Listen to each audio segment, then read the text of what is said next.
If you're watching this video to help you with the homework, make sure you've got a red pen with you so you're able to make corrections using that red pen, so it's super clear that we know which questions we need some more help with and which questions we're okay with. Question 1, we've got 8 to the power 2x is equal to 16 to the power x plus 1. So I'm focusing on these bases, the 8 and the 16, and I notice that the 8 is 2 cubed, and the 16 is 2 to the power 4. So let's rewrite the 8 as 2 cubed, and the 16 as 2 to the power 4. Now I can use index laws to multiply these together. So 2 to the power 6x, and then again use index laws to multiply these together. So 4x plus 4. And now the bases are both 2. They are the same. So if these are equal to each other, that means the powers must be equal to one another. So the 6x has to equal the 4x plus 4. Subtract 4x from both sides, and so x is 2.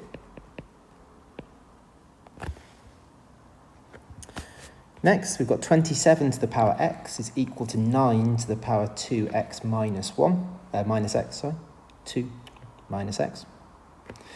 The 27 and the 9 are both powers of 3, so I can rewrite the 27 as 3 cubed,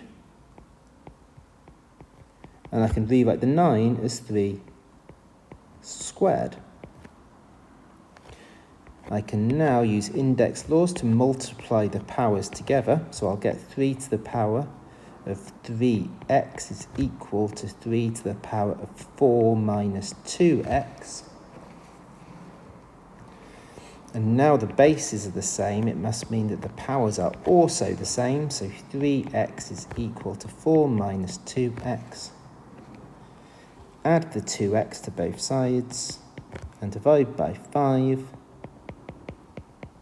So x is 4/5. Question 3. We've got 64 to the power a is equal to 16 to the power 2a minus 3. A couple of options here. You could either, the 64, I could think of that as being 2 to the power 6.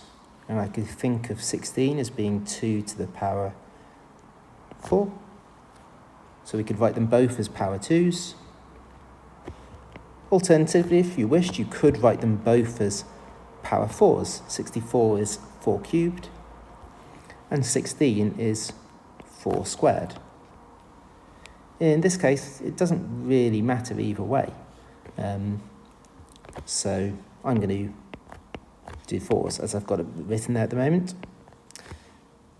So 64 to the power a is equal to 16 to the power 2a minus 3. Use index laws to multiply these together. So 4 to the power 3a is equal to 4 to the power 4a minus 6. Now the bases are the same, it means the powers must be the same as well. So 3a is equal to 4a minus 6. Subtract 3a from both sides and add the 6. So a must be 6. And the last example, 32 to the power of 2x divided by 2 is equal to 8 to the power 4x times 4.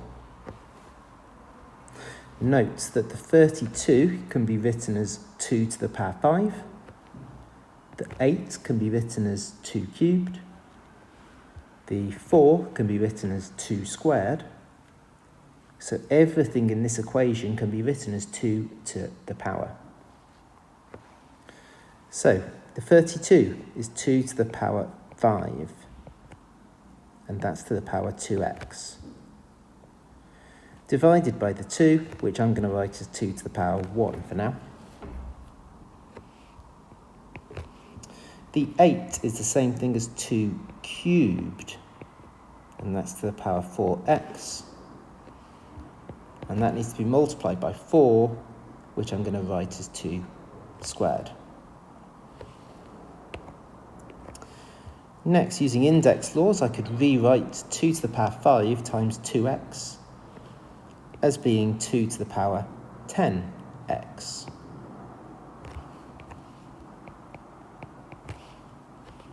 And similarly, the 2 cubed to the power 4x is going to be the same thing as 2 to the power 12x.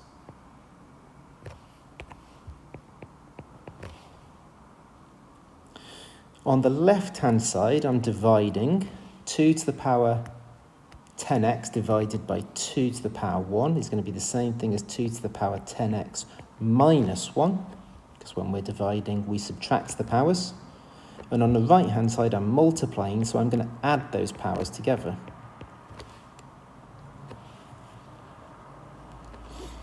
Now I notice that I've got the bases the same, so the powers must be the same.